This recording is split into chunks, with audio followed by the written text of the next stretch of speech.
আলহামদুলিল্লাহ, মুহতারাম হাজিরিন,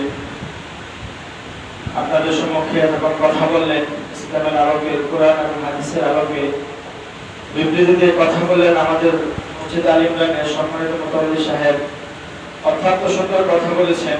আমরা যদি ওনার কথাগুলো সঠিকভাবে অনুধাবন করতে পারি, আমাদের সমাজ শুধরে যাওয়ার জন্য এই কথাগুলি যথেষ্ট। ঠিক কিনা বলেন? ঠিক। আমাদের সমাজ ব্যবস্থা যদি পরিবর্তন না হয়, আমরা যদি সমাজে নির্বিঘ্নে চলতে না পারি, সমাজে আমরা আমাদের ইসলামের কথাগুলো বলতে না পারি, মুসলমান হয়ে আমাদের বেঁচে থেকে কোনো লাভ হবে না। সেজন্য আগে আমাদের সমাজ ব্যবস্থাকে পরিবর্তন করতে হবে। এখনই সেই সময়। এখন আমাদের জমিটা উর্বর আছে, জমিটা চাষাবাদের জন্য উপযোগী আছে। আমি অতীতে বলেছি আমাদের জমি এখন চাষাবাদের জন্য উপযোগী আছে, উর্বর আছে।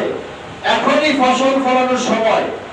আমরা যদি সঠিক সময়ে সঠিক সিদ্ধান্ত নিতে না পারি, তাহলে বিগত 15 বছর যে জমির নির্যাতনের শিকার ছিলাম, আমাদেরকে ভবিষ্যতে সেটা বরণ করে নিতে হবে। সেজন্য এখন ফসল ফলানোর সময়, আমাদের জমিগুলো উর্বর আছে। এখন যদি আমরা সঠিক ফসল ফলাতে পারি, আমাদের সমাজ থেকে জুলুমকে বিরোধিতা করতে পারি, তাহলেই কেবল আমাদের পৃথিবীতে শান্তি আসবে, আমাদের জমিনে শান্তি আসবে, আমাদের দেশে শান্তি আসবে। অন্যথায় আমাদের পৃথিবী, আমাদের জমি, আমাদের বাংলাদেশে কোনোদিনও শান্তি আসবে না, যেরকম 15 বছর আসে নাই। এই জন্য মুহতারাম হাজিরিন, কেবল রাজনৈতিক বক্তব্য নয়, এটা সমাজের কথা, এটা ইসলামের কথা, এটা দ্বীনের কথা।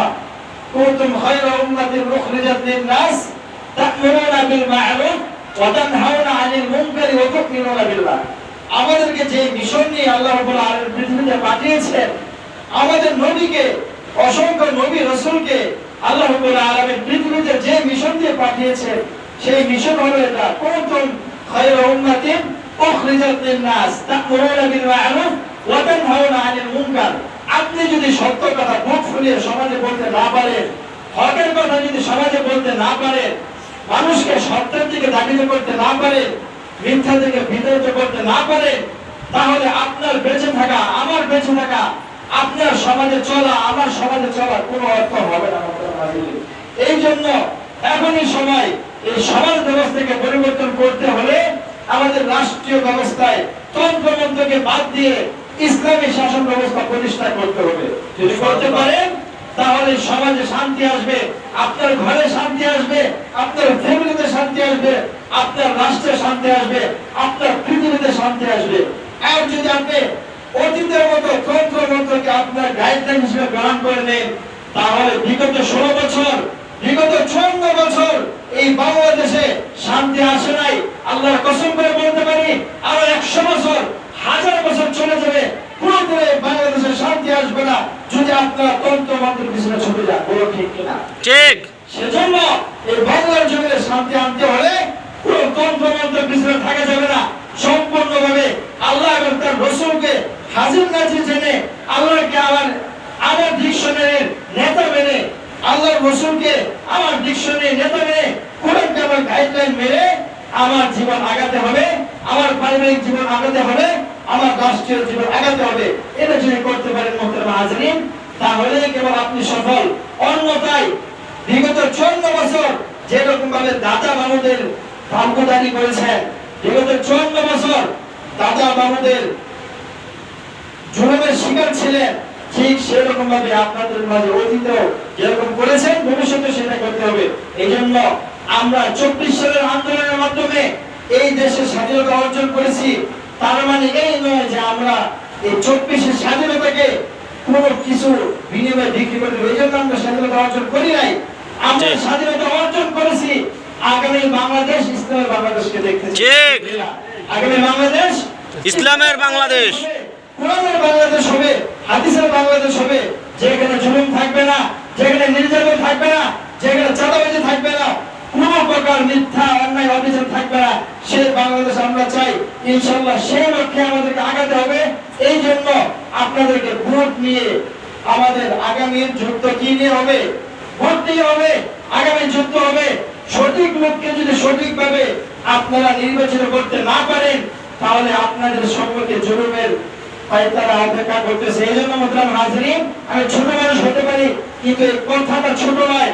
আল্লাহ রাব্বুল আলামিন আমাদেরকে যে মিশন দিয়ে পাঠিয়েছেন, এই মিশনকে যদি আমরা বাস্তবায়ন করতে না পারি, আপনার জীবন বৃথা, আপনার বাবার জীবন বৃথা, সবকিছুর জীবন বৃথা। আপনারা চিন্তা করবেন, আমরা এই বাংলাদেশ স্বাধীন করার পরে গত 54 বছর আমার বাবা ইসলাম প্রচার করেছে, আমার দাদা ইসলাম প্রচার করেছে, আপনার বাবা ইসলাম প্রচার করেছে, আপনার দাদা ইসলাম প্রচার করেছে, কিন্তু আমরা কি ইসলামের সুফল পেয়েছি? না। ইসলামের সুফল পেয়েছি? না। পাই নাই। কেন পাই নাই? আমরা কখনো সঠিক ব্যক্তিকে নির্বাচিত করতে পারি নাই। যদি সঠিক ব্যক্তিকে নির্বাচিত করতে পারতাম, তাহলে আমাদেরকে জুলুমের শিকার হতে হতো না, আমাদের মা বোনদের ইজ্জতকে ছিনিয়ে গেলে হতো না। আজকে আমার মা বোনরা দর্শিত হয়, আজকে আমাদের ভাইদেরকে শিবির ত্যাগ লাগিয়ে হত্যা করা হয়। মোহতারাম হাজরিন, 6 নয় বাংলাদেশ এখন আর নেই। বিগত 15 বছর যে গুলি বাংলাদেশের মানুষকে খাওয়ানো হয়েছিল, শিবির বলে ত্যাগ দেওয়া হয়েছিল, ওই শিবিরে আজকে ঢাকা মাতৃ দখল করেছে। ঠিক। শিবিরে আজকে বাংলাদেশ দখল করেছে। ভবিষ্যতে বাংলাদেশ কোরআনের বাংলাদেশ হবে, ত্যাগ লাগানোর বাংলাদেশ আর চলবে না। এখন মানুষ সজাগ হয়েছে, এখন মানুষ চোখে দেখতে পারে, এখন মানুষ সত্য কোনটা সেটা বুঝে, এখন মানুষকে ছয় মেয়ে বলে আর ভোলানো যাবে না। যে ত্যাগ লাগিয়ে আল্লামা দেওয়ান হোসেন সাঈদীকে শহীদ করা হয়েছে, এই ত্যাগ লাগিয়ে ইনশাআল্লাহ বাংলাদেশ একদিন মুসলমানদের স্বাধীন করবে ইনশাআল্লাহ।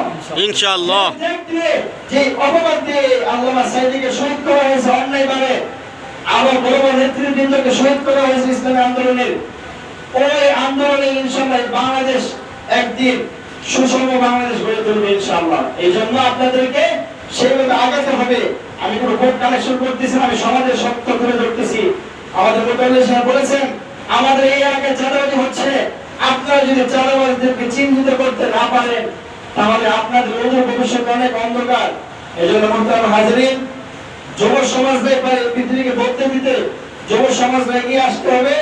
আমাদের পৃথিবী পাল্টে যাবে, আমাদের দেশ পাল্টে যাবে, আমাদের রাষ্ট্র পাল্টে যাবে ইনশাআল্লাহ। আল্লাহ রাব্বুল আলামিন আমাদের যুব সমাজকে সঠিক সিদ্ধান্ত মেনে আমাদের দেশটাকে, আমাদের রাষ্ট্রটাকে, আমাদের পরিবারকে, আমাদের সমাজ ব্যবস্থাকে পরিবর্তন করার তৌফিক দান করুন। আমিন। ওয়া আখিরু দাওয়ানা আলহামদুলিল্লাহি রাব্বিল আলামিন।